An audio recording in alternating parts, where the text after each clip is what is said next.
Ating pag-usapan ngayon, no, itong umiinit, lumalalang girian sa pagitan ni Cuadro Alas at dito sa kampo ni Jonas Sultan. Dahil nung isang araw lamang, no, ay prangka itong si Alas at binigyan pa, no, ng payo itong si Sultan na umalis na sa nasabing promotion dahil sa tila barya-baryang kinikita nitong si Sultan.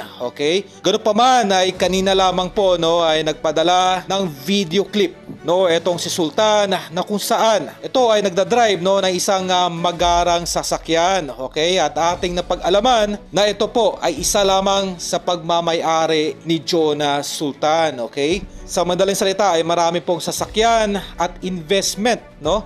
Etong si Sultan na mistulang hindi lamang po nito pinapakita sa media.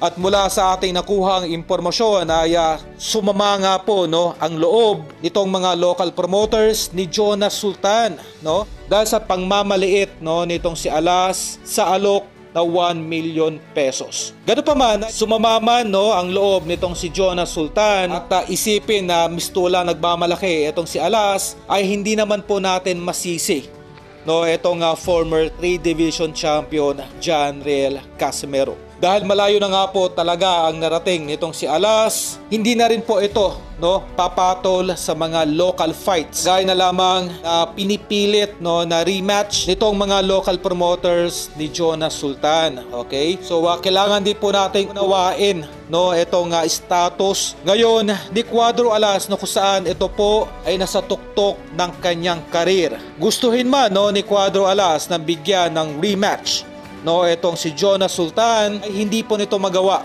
no, dahil una sa mababang alok at pangalawa sa hindi kaaya-ayang senaryo, no, na kung saan ay tila binabarat nga po, no, itong si Alas. Doon pa man ay atin na lamang respetuhin. Okay? Kung ano man ang naging priority ngayon nitong si Alas, sana ay alam naman natin, no, ang target nito ay walang iba kundi si Naoya Inoue.